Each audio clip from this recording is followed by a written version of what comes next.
Joining us now is Rebecca Higgins. She is a mental health educator who's using short stories and mental health workshops to tackle loneliness. And she's just written her first book, which she's here to tell us all about. Welcome to the show. Thank you so much. This is such an interesting topic. I noticed in the United Kingdom, they actually created a minister of loneliness in the government. Yeah, exactly. We need that here. So what's going on with loneliness in this country?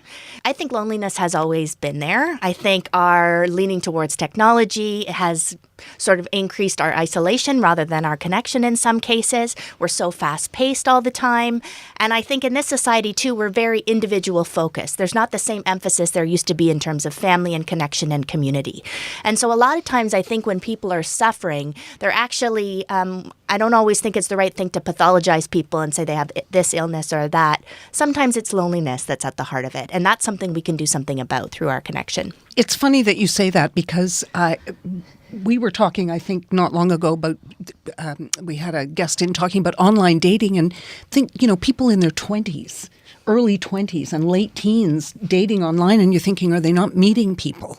And so it occurs to you that they are lonely. Yeah, absolutely. One of my stories in the book actually is called The Internet People, and it's about those kind of trials and tribs in terms of internet dating. So, yeah. Is it also that there is a now with social media, a divide between who you really are and who you portray yourself to be? I think so, absolutely. I think that there's a lot of pressure. I think we all fall into the comparison game, looking to see what other people are portraying without really understanding sometimes that's only one piece of the puzzle. So The Color of Birds, yes, that's the name of the book. It's a collection of short stories about friendship and loneliness and the awkward, fumbling ways that we try to love each other. Now, I bet you've been getting this question a lot.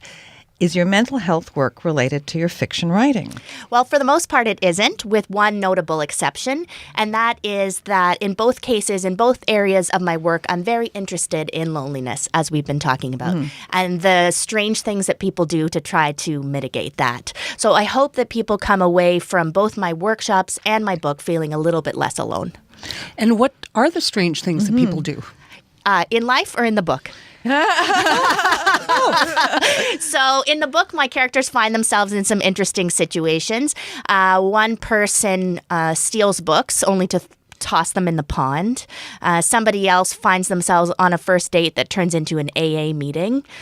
Somebody takes their sensitive plant to the movies, and other kinds of weird things like that. And in real life?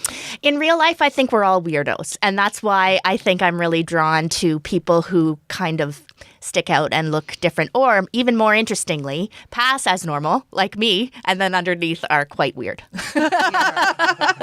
Well, many of your characters, you say, feel invisible. And that comes up in your workshops a lot as well. It does, absolutely. So people, a lot of times I work with groups who may be working with customers, and they find themselves in challenging conversations with those customers.